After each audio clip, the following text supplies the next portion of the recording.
No worries. Thanks everybody for joining us at our admin meeting on Tuesday, July 25th. Annie, do a roll call. Yes. All right. It looks like online we have Adrian Beck, Andrew Chorney, Cheryl Hart, Eric Dixon, Kyla Leonards, Melissa Fisher, Martin Kidston, and MCAT. In 206, we have Commissioner Slotnick, Vero and Strohmeyer, John Hart, Chris Lounsbury, Allison Franz, Ann Hughes, Carrie Powers, Emmy Bristow, and Annie Cathy. Thanks a lot.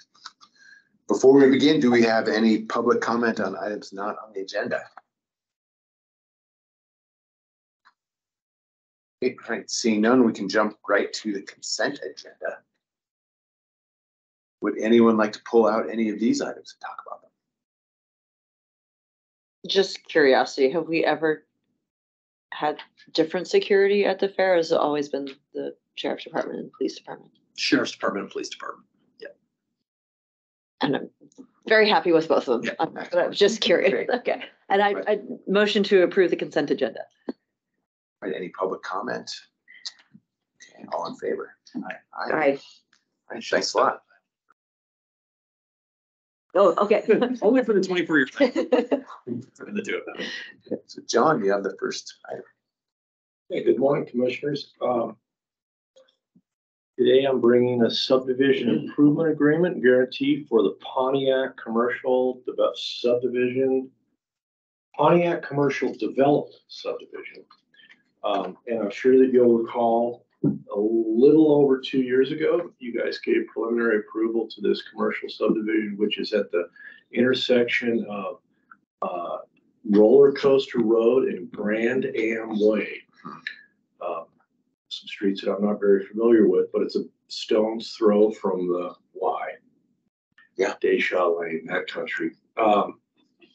And the developer is now ready 2 years later to file the final plat.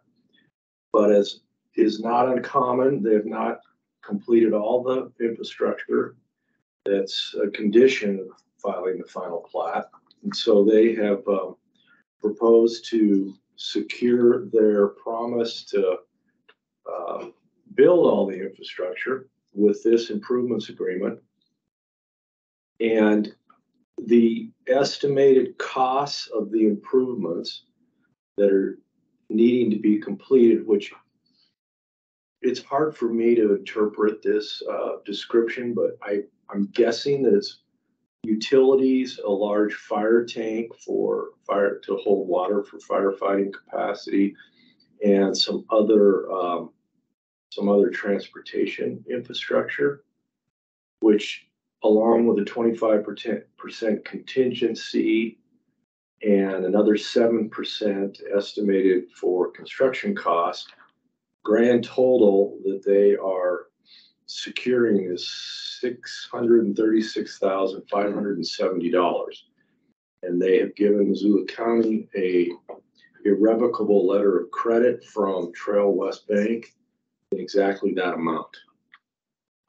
I've reviewed this agreement and guarantee, and I think it should be approved. I signed it, and I recommend its approval to you. Do you have any questions? I just want to remember, is this some storage shed development? What was this development? Well, as from personal bias, I hope not, but I think it's just for commercial, Lots. industrial and then uses and things like that. Yeah, I don't think they're rented or sold yet, or I think this is a creation of lots in an area zoned for industrial work. Okay, and then there was this transportation piece, was there something to do with dust or concerns about roller coaster and what's the intersecting, did you just say? I don't think that was this. Okay, thank you. I remember a sidewalk discussion on this. Oh, the sidewalk on the other side. Exactly. Got it. That's it. Okay, Yeah. thank you. It was the sidewalk on the Industrial. other side. Yep. Commissioner Barrow, I'm nearly certain that was a different subdivision or a different proposal. The one I'm thinking of Yes. with the, Sidewalk on the other side. no, with The the, dirt This bike was the and- sidewalk on the other side. yeah, this is the sidewalk on the other side. Okay. And it's zoned appropriately, and that's the kind of activity that happens out there now. What's their timeline of getting all this? Well, that's a good question. They claim they'll be done May 1st of next year. It's plenty of time. Great. I move that we approve the subdivision improvement agreement and guarantee. Second, Any public comment? And all in favor? I, Thanks for your work on this, John. Thank you. Adrian, Good morning, Commissioners. So what I have before you today is an emergency proclamation for wildfire. This is actually a bit of a cleanup because I sent out an email on Friday as conditions were deteriorating amid an existing fire, the Colt fire up in Seeley Lake, coupled with some windy events that we knew were headed our way. And I did contact Commissioner Slotnick, acting as the chair, to declare a verbal emergency to afford us the the emergency powers necessary to conduct evacuations in that area. So what you have today is kind of the paperwork side of that, asking you to officially declare an emergency for Missoula County due to wildfire threat. As of Monday morning, we did tip over into very high fire danger. No relief in sight. Talking with the National Weather Service, August is looking to be hot and dry, kind of what we expect anyway. This is not inordinately early for us by way of doing this in July. We have done that in the past, but the Colt Lake fire burning, well, Colt fire, excuse me, I keep calling it Colt Lake fire, but it's the Colt fire burning up north of Seeley, has caused us to exercise some of those emergency powers. And any new starts that would occur, we have a couple that are popping up this morning as a result of some lightning last night, with the wrong conditions being wind, could necessitate taking some emergency action as well. So asking that you sign this to afford incident commanders those authorities that they may need to work with local law enforcement to deny access and or execute evacuations. Adrian, what's the status on the Colt fire now? I have a fire update as a discussion item at the end of the agenda. Save it. I'd be happy to discuss it then. Yeah. exciting storm last night. Yeah, it was. I was like, ooh, It was beautiful this morning when I was out running. it's so nice. It was beautiful. And a So great fun. smell of terrain. Petrichor. Petrichor. I say, Oh. do love the Smell term of like rain. it's It was so vibrant. Martin. Oh, Martin, sorry, Martin. We got all excited about the petrichor. Oh, I'm sorry. Martin, what can we do for you? Yeah, since Adrian's on the line here, just how are the evacuation orders going up there? Are people complying with that order? Yeah, by and large, great cooperation by the public up there. We did work with the American Red Cross to establish a shelter in the Greeno Potomac area, but it was underutilized and currently is on standby status. Thanks, Adrian. I moved to, sorry, No. sign the emergency fire proclamation. Second.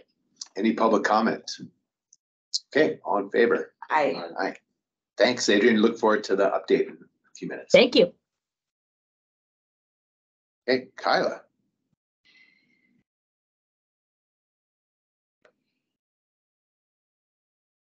All right. Good morning, Commissioners. So before you, the first board appointment I have is for the Missoula Development Authority. They revised and approved new bylaws earlier this year, changing the terms from 3-year terms to 5-year terms and adding alternate seats to the board. The terms for this board expire in June, so that's why we're changing everybody over right now during this request. So the request would be to extend the current members to make them all up to 5-year terms. So extend them basically all of their terms for 2 years. And then we had 2 applicants or letters of interest for the alternate seats. Jill Alben, who's been serving in an unofficial capacity on the board as since 2022, June of 2022, submitted a letter of interest. And then we had a new applicant, Byron Cotton, who is interested in an alternate seat. So there's several different motions here. 3 of the motions are extending board members their terms, which ended this June to June 2025. So that those 3 members that have those seats are Reagan Whitworth, James Sage, and Jim Voglio. And then there's another motion to extend the other folks, and that's Bert Caldwell and Dan Newman, extending their terms through June 30th, 2026. And then the third motion, which is this is the final for extending them all to 5-year terms. This would be extending member Katie Carlson and Dave Westfall to June 30th, 2027. And then the last 2 motions would be to, you have the option to appoint those 2 alternate seats.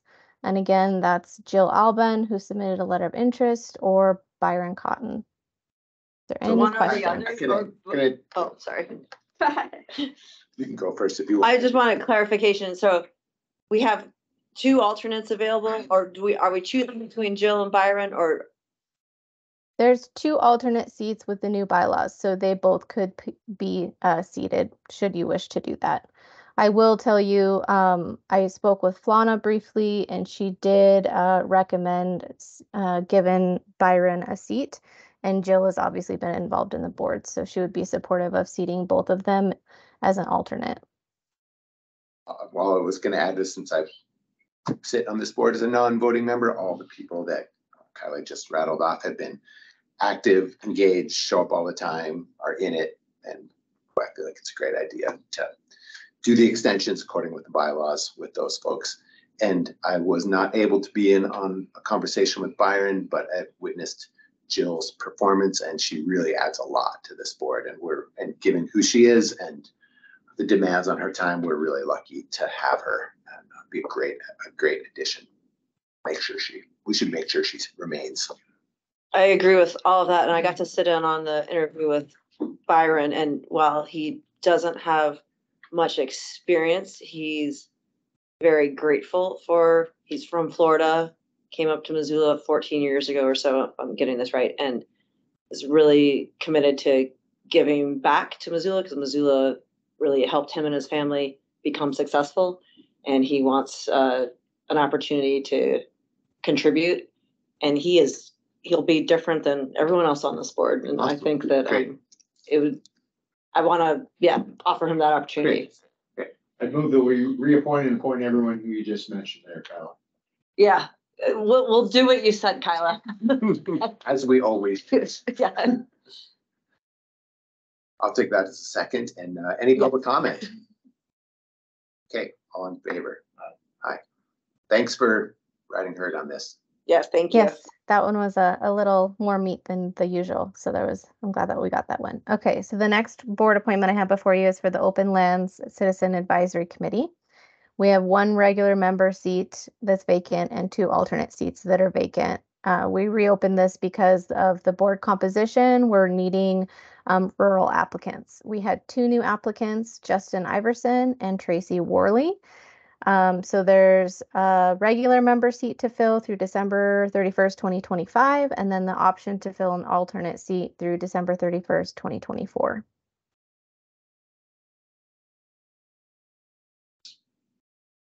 Okay, and I thought Justin fits the Greeno Potomac Rural Ranch kind of seat that we're looking for, and then weren't we interested in seeing if Tracy would be a better fit for the city for OSAC? I do believe that is what Kaylee had mentioned, that we currently have a lot of urban representation on the board, and she might be a better fit for the city open lands board. So I will motion that. All right, any public comment? And they're both, we're so lucky to have them. All right, all in favor? Aye. Great. Okay, moving along, East Missoula Community Council, we have a vacant alternate seat. The current member didn't submit a letter of application or file. We had one new applicant, John Justice. So the motion would be to appoint John to fill the remainder of the term, which is through May 31st, 2026, to the East Missoula Community Council. We appoint John. Second. Any public comment? Okay, all in favor? Aye. Aye. Okay. And the last one is for the Swan Valley Community Council. Kathy Coors resigned, leaving her vacant seat open through May 31st, 2024. We had two new applicants, John Hallman, who had previously applied, submitted a letter of interest for the seat. And then we had a new applicant, Brian Pashek. The motion would be to appoint one of these members to fill the remainder of the vacant term through May 31st, 2024 to the Swan Valley Community Council. So I'm gonna throw my lot in here with Brian. Yeah, Brian had an excellent interview, and I think he could bring some value to the board. Yeah. You got a couple letters of support, and if he works out, he can Oh, very run well. for, he can yeah. run for office. And, Yeah. And if he doesn't work out, folks do not have to select Exactly. him. Good point. And if I recall correctly, this term is just till May. Yep, this term is through May. If he were to want to continue and start a new term, he would need to file with special district elections, which that starts in the beginning of December and runs through the beginning of February. And there are anyone is no- able to apply. People reminded in your letter to whomever we decide, like Yes. that is explained, so they get a reminder to do that. Yep, we say in our letter that they're appointed through this term and the end of their term, and then should they want to seek reappointment, that they'll need to file with special district elections with that term year. Okay, I move to approve Brian, and I'm mispronouncing his last name. Pershek. Something like that. Second. All right, any public comment? Okay, all in favor? Aye. Great, thank you, Kyle. Thank you. We have some correspondence. I think Eric is on to discuss it. Yes, Shane double booked himself, so we asked that I step in to just briefly explain these two letters. The first one is for a feasibility study, as it mentions there on I-90 between Missoula and Garrison Junction. So about a third of that corridor is in Missoula County. So, it's I think a fair ask that we provide a letter of support for that planning study. And then the second one is for an actual construction grant application. That study has been completed. And I think this is in that area around Allentown or Nine Pipes on Highway 93 North. So this would be a grant application or support for a grant application for the construction of a wildlife crossing facility. Thank you. For signing those. Yeah, thanks, Eric. Thank you. Thank you. We signed these today because, I'll stamp them. Okay. And then send them back to Shane and mail out at Publishes. okay, because I got an email from, anyways, asking I think we About all got that. the Missoula Garrison one. Okay, so Yeah. that, it'll all happen in It will happen as the soon as. time frame that it was expected. Okay, As soon as the meeting's over, we'll have them all ready to roll. thank you. Yeah. Thanks. Thanks, Eric. Okay, Adrian. Okay, I'm back. So let me just do a screen share here. Let me know when that comes up for you guys. Got it. All right. So, we'll zoom right into the Colt fire up in Seeley Lake to orient you a little bit. If you can see these labels, they might be a little small on your screen. Lindbergh Lake here off to the west, Seeley Lake town and lake down here to the southeast. And then what you see in red is the current fire perimeter. As of right now, estimating to be just close to 4,000 acres. Yesterday's red flag event did not have a remarkable impact, which is a good thing. The winds just never really materialized in the way that they, worst case scenario that they were expecting.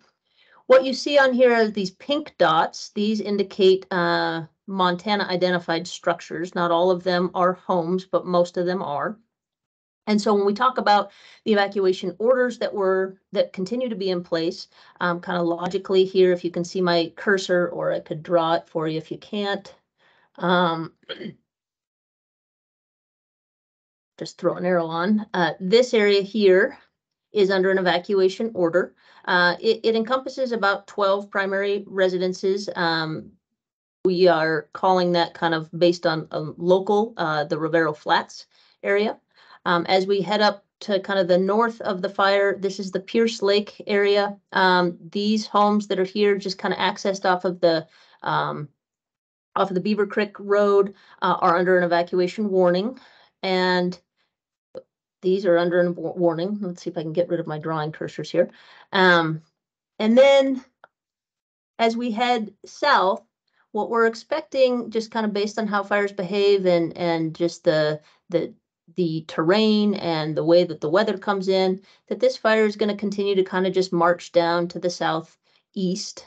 And so in anticipation of that, all of the campgrounds in this area have been closed. There are several forced closures along the Highway 83 corridor for many of the trails and roads that are up in this area, just as a way to keep the public out and to let the firefighters do their work. But in anticipation of the fire continuing to kind of just march down to the southeast towards Highway 83, this Lake Inez area, primarily the west side of the lake. So we have the west side of the southern portion and the west side of this northern portion. These are all both on evacuation warnings at this time as well. Sheriff's Office has had a great presence up in the area.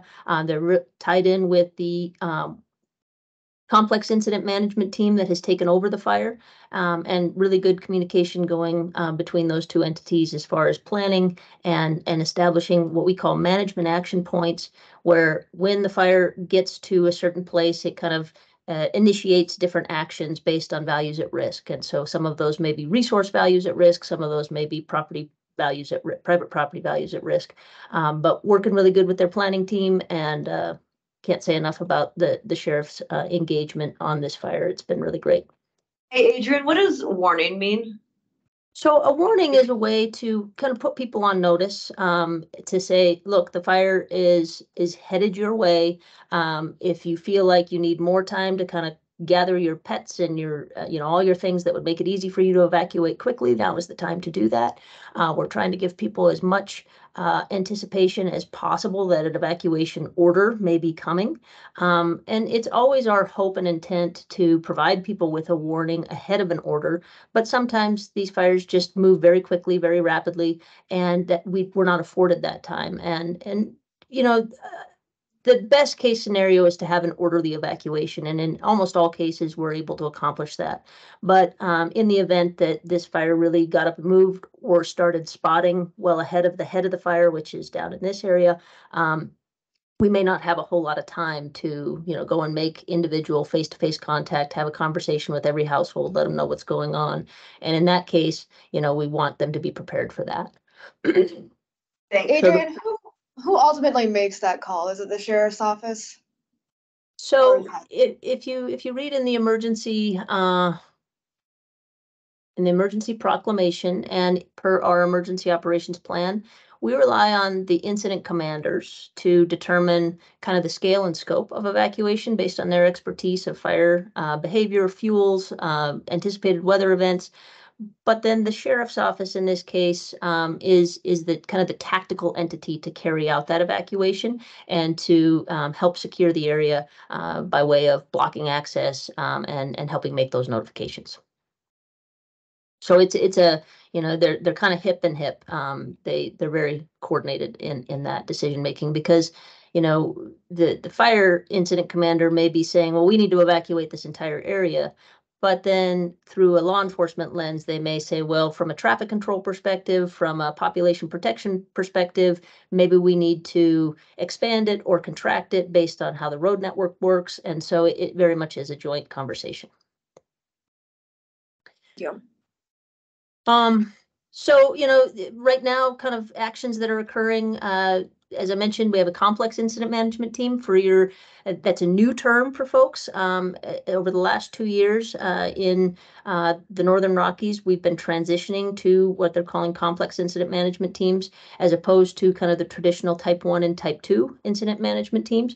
They're kind of one and the same now. Type 2 incident management teams formerly went through some additional training to get the necessary credentials to be considered complex incident management teams, and type 1 teams kind of have just maintained.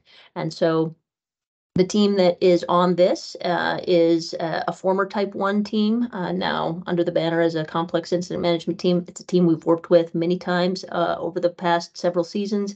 A team that was very engaged and had management of the Rice Ridge Fire, so they're very familiar with the area. Many of them are from the Lolo National Forest.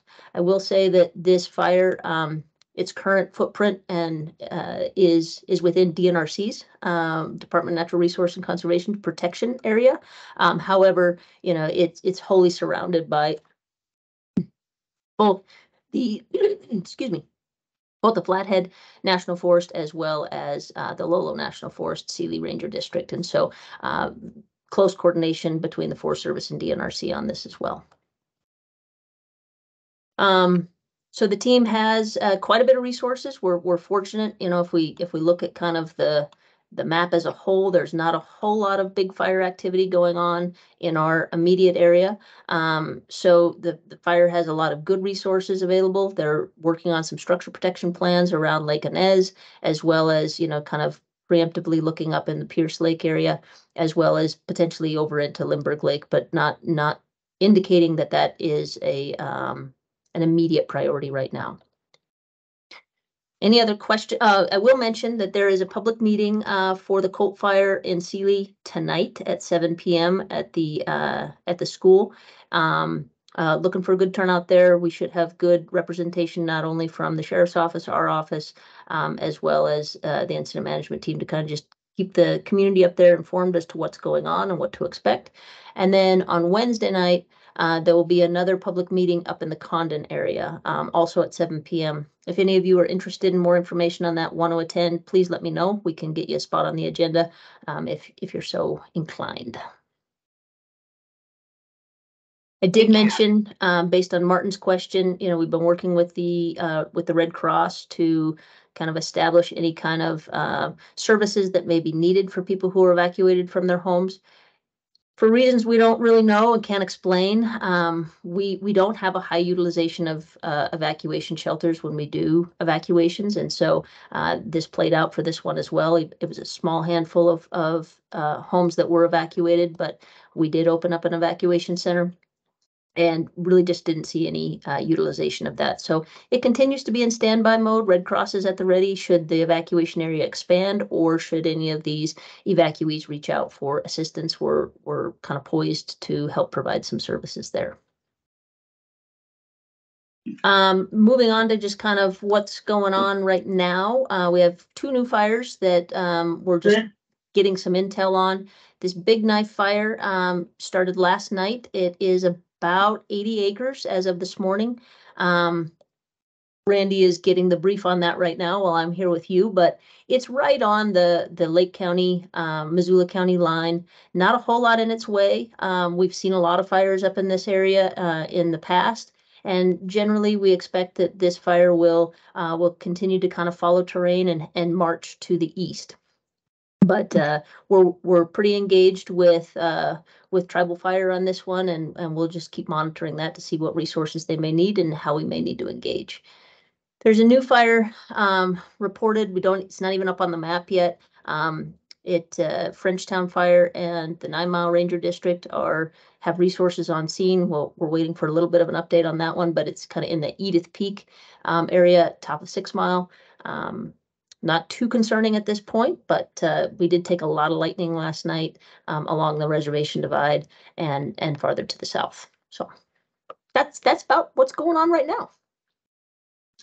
Adrian, back to the Colt Fire. So I got a voicemail from Sharon Parks Banda with Senator Daines' office.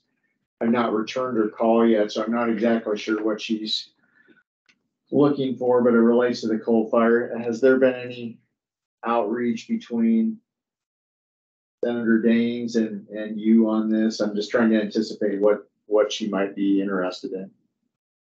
You know, it's very typical for the for staffers to get a hold of us just for a quick update, see if we need anything. I haven't heard from Daines or Tester or Zinke's staff for that matter yet, but that doesn't mean that they're not reaching out directly to the team, and I can certainly inquire. Okay, is there anything that comes to mind that that is needed? Just No. anticipating that question. Not right now, no. Okay, thank you. All right, thanks a lot, Adrian. You bet. Have anything else? I don't have anything else. I guess the question for you all is what kind of cadence of information would you like to see from me relative to the Colt fire or any new fires that pop up? You know, historically, if we've got kind of populations at risk or structures at risk, I'll try to keep that on your radar. We do have this kind of update as a standing agenda item, probably for the foreseeable future. I may not make every admin meeting, but if you have any questions, feel like you need information, please don't hesitate to reach out. And again, if you want to participate in any of the public meetings, please let me know and we can make that happen. Well, I have a recreation question. What are and you might not be able to answer this, but the Hudal fishing restrictions, what rivers is that affecting? I actually don't know that. But along the, you know, up in this area, they are doing some closures to some bodies of water just to aid in firefighting resources that are using those bodies of water. Fish, Wildlife, and Parks has been at the table and is in those conversations and coordinating a lot of those. As far as kind of our main stem, you know, rivers, I'm not 100% sure as to the fishing restrictions. Right now, actually 4 minutes ago, the Southwest Zone, which Missoula County is a part of, is having their restrictions and closures call to determine if and when fire restrictions may be appropriate. Based on kind of reading the tea leaves and talking with my counterparts in surrounding counties and the federal government and state, I don't think that we're recommending any fire restrictions right now. They become kind of a challenge for us locally to implement just by way of, you know, shutting down every backyard barbecue and backyard campfire. But when and if those conditions kind of present themselves that's appropriate, we would likely be coming to the commission again to ask that you implement stage 2 fire restrictions, but we're not quite there yet. Thanks. Probably worth a reminder, hey, Martin, before you leave. So if it always comes to this, we are in fire season. This is pretty typical in Montana during the summer period, later summer. If folks are looking for the best way to mitigate risk around their homes, focus on the home ignition zone, 100 around your home.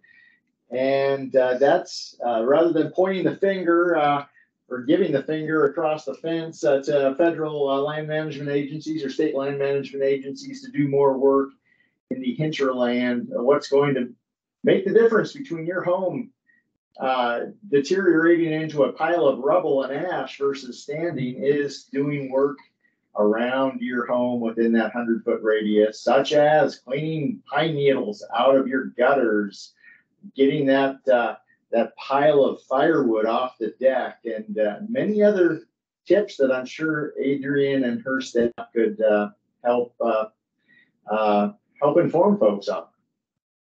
Yeah, thank you, Dave. Well said. Yes, the home ignition zone is the best thing that people can focus on during the fire season, and it's the best way, most definitive way to protect your structure from being lost from wildfire. Thanks, Dave. Duly noted. I'll include that. And Adrian, one last question for me. Is the road construction on Highway, what is that? I can't remember. 83. Is that having any impact on getting resources to the fire in a timely manner? No impacts as of right now, Martin, but it certainly is, it certainly adds and delays, just kind of the daily trips up and forth with routine fire traffic. We have been in contact, not only with, Montana Department of Transportation, but also with the contractor that's doing the work around Salmon Lake. And they do have some plans in place to move emergency traffic if necessary. Thank you. I can add a little bit to that. Shane added onto Thursday's admin today to use Public Works to water the road up there because there's so many vehicles hitting it. So we will be contributing in that way for the coal fire. Good for us. Thanks for that. Mhm. Okay, thanks, Adrian. Thank you. Thank you. Thank you. And thanks, everybody, and we'll be done.